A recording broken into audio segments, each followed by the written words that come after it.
Alright everyone, how you doing? I'm Unruly. Welcome back to Unruly Horror. Today I will be ranking the Conjuring universe films from my least favourite to my favourite. Conjuring, first one was 2013. Enjoyed it, and it's now spun off into Annabelle, The Nun. Don't think they're going to do another Curse of La Llorona, but you never know. Anyway, let's get started. Number 7. I've got The Curse of La Llorona. I enjoyed it. I liked it. But there were some bits of it I thought they could do better. Like, I enjoyed when she was in the garden and you could see Llorona through the umbrella. That was a nice like little bit. I enjoyed the beginning where once you I forget the name of the character, but when she gets the boys in, the mother's like screaming, no, no, and it's like, it's suspenseful, is what I'm trying to say. It's a bit suspenseful, a bit boring in places, like, I get that, like, Llorona can, like, use your memories, your bad memories to influence you. I thought that could have been put on a little bit more, but it was okay performance acting was okay. They should have done more on the supernatural side of the things, like had Llorona messing about more. Like the thing I thought, like at the start, she taped his shoes up, and I thought Llorona could have done something about that. Like, he could have been walking and the tape could like start spreading up his legs to at the point where he's stuck and he can't move. I thought that would have been a very good bit. Anyway, next up, number 6, we've got Annabelle, the very first one. I was so excited for this film to come out because after The Conjuring, I read all about the original Annabelle, and I got so excited to see what they were going to do. And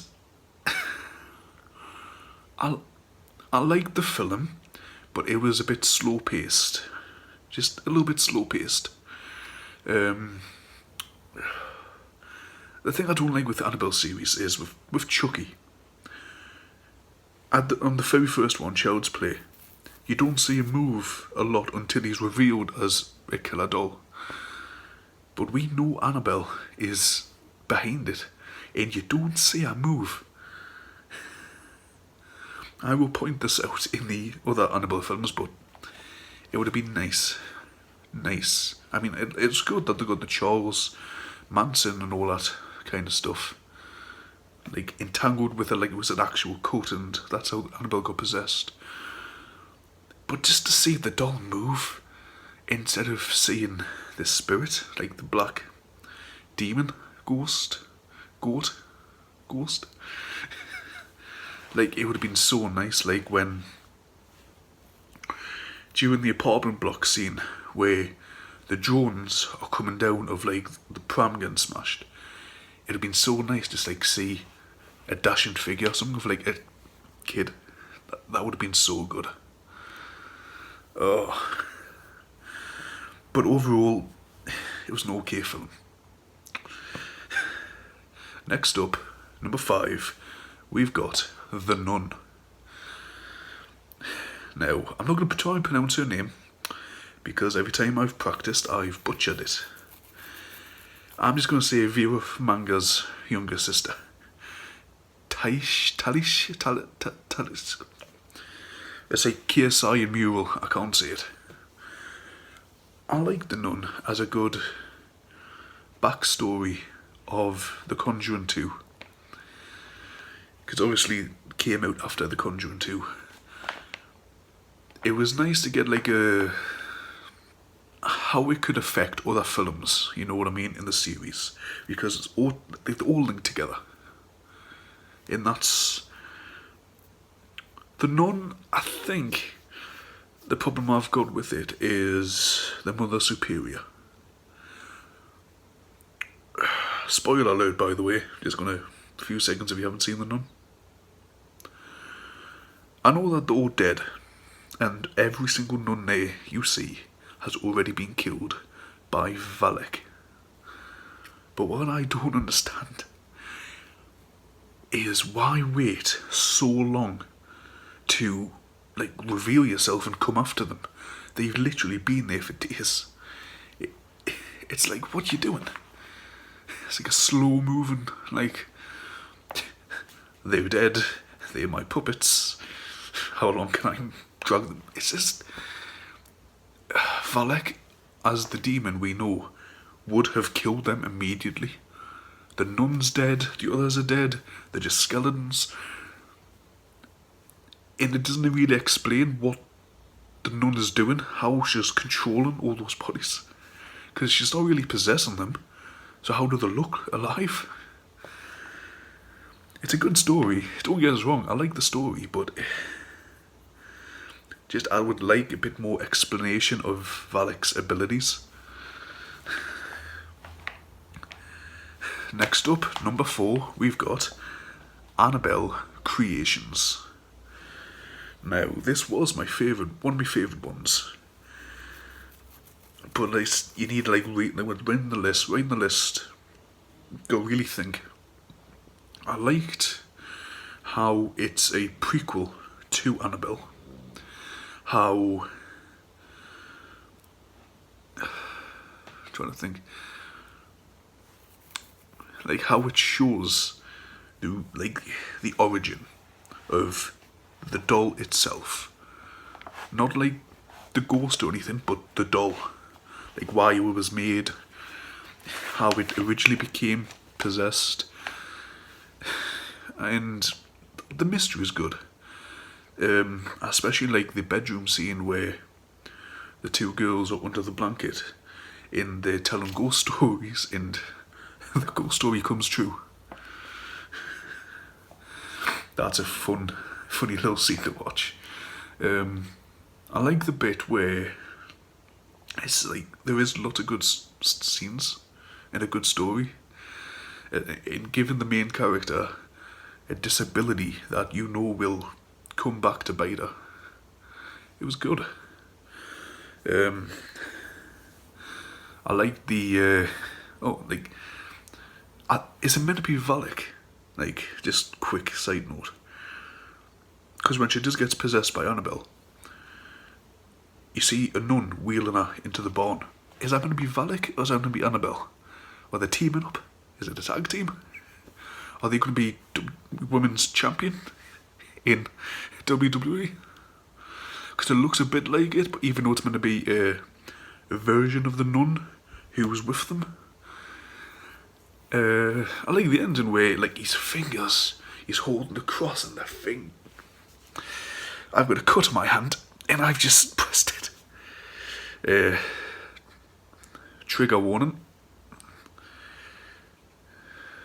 I nearly sliced my fingertip off opening a can of corned beef. It's purple and red and a bit black. Yeah, the finger bends back, each individual digit. It is you can feel, you can hear, my hand ached. The effect on the face where she's lost her eye was fantastic. And I like how it ties into the bit in Annabelle later on where it's a grown-up version of her, and that was the adoptive daughter who killed, and that was her blood who went in the doll. Wow, that was a confusing sentence. Anyway, next up, number 3, the original, The Conjuring. It was my favourite film for a good few years. I used to watch it every night. Literally get home from college, watch The Conjuring. I even made vines about it. God, a vine. It's just TikTok's parent. Anyway, yeah. It's gonna be one of my favourite lines in a horror film. Bathsheba, by the power of God, I condemn you back to hell. Oh, that was my favourite line. I would rewatch that line. Gives us chills. Patrick. I forgot his last name. Patrick. Insidious guy. Phantom of the Opera guy. I can't remember his name. I'll put it on the bottom. He does a good job as Ed Warren. And V.O. Manga does a fantastic job as Lorraine. Even though the set was meant to be haunted, and if you haven't seen that video of the movie set after what's all been taken down and where the basement was, there's like a pair of eyes. Watch it. Yeah, Bathsheba, the hair being pulled, here on top of the wardrobe, jumping on her, and hide the clap, because that was marketed with the trailer for months. The hands appearing next to her, the hands coming out of the wardrobe. Apparently, a lot of people started playing that game after The Conjuring. I've never had the nerve to play it. Yeah. And then, about, 6 months after The Conjuring, it was announced the sequel, number 2, The Conjuring 2. Again, I was so excited when this film was announced because it was about the Enfield poltergeist. It was the Enfield poltergeist that got me into the paranormal stuff when I was like 11 years old. It was one of those stupid I Believe shows. Because on ITV they had a series of I Believe in UFOs with, I think it was him from Primeval. I Believe in Ghosts with Joe Swash. And they talked about the Enfield poltergeist. And 12-year-old me, he went on the internet and looked everything up, listened to the voices and everything.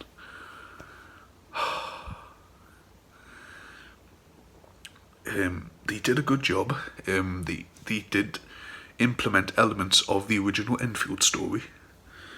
I remember writing on Facebook saying I'm going to go into watching this film hoping they get it accurately correct because I know all about the Enfield poltergeist. I thought I heard a knock there. And they did good. I've rewatched that film hundreds of times. Not because it's English, but because apparently the girl was American. I only found that out when I looked it up. She's American and there's a British accent. Flawlessly. This is where we got Valak from. Apparently, what do you call it? The Crooked Man is getting his own spin-off film. I haven't heard much about that yet, but I do know he's getting his own spin-off because they did The Nun. Javier Botet is just getting work, you know. You want a Conjuring film? Javier Botet, dress him up. And yeah, The Conjuring 3, I think it was meant to come out last year. It's meant to come out again this year. But COVID, man. COVID's a killer. Anyway, number 1. The one I literally watched about 20 times in 2 weeks. Well, 3 weeks. After I got the DVD. My favourite one so far. Annabelle Comes Home. Now, controversial opinion, yes, I know. But, I don't know, it's something about all the other, because yeah, it's Annabelle, it's the spirit, but at the same time, there's other Ed and Lorraine cases that have actually happened in real life, are incorporated into it. The Wolfman, is it the Ferryman? He's incorporated. I don't know what that box was, where the hands come out. I like the haunted wedding dress. That's a nice niche one. That's good. Like when Danielle gets possessed by it, it's in like Judy plays the exorcism tape with the cross on her face. That's great. The only thing I don't like about them is the vomit. Like, that's how you possess them. And again, even like with Annabelle Creations, you see the doll move when it's covered. Show the doll moving. You don't see the doll moving in this one either. We have the ability to make dolls move. Just please make a short film even of Annabelle and show the doll moving. Yeah, I like the story. They changed the actress for Judy, and I don't know why. Because apparently they're getting the same actress back for Conjuring 3. Like the one who played Judy in Conjuring and Conjuring 2. They swapped her out and got a new actress in for this film. And I don't know why. I don't know if it's they auditioned her and she wasn't up to it or anything, but I don't know. The story is great. I like it how Ed and Lorraine aren't really involved. You see them at the start, you see them at the end. All in between is Danielle, the girl I forgot the name of, the blonde one, and Judy. And Bob. Can't forget Bob. Bob's got balls. One of my favourite running gags in a horror film. Bob's got balls. I literally watched this film a load of times because it's just so different. If you look at the other Annabelle films and the Conjuring films, so completely different. It is raining heavily, so if you hear any noise, I'm sorry. But anyway guys, yeah, that's my ranking video of the Conjuring films. Please like and subscribe and share. And comment down below what your favourite Conjuring film is. I will see you next week with a movie review of We Go On. Keep safe. Have a nice day.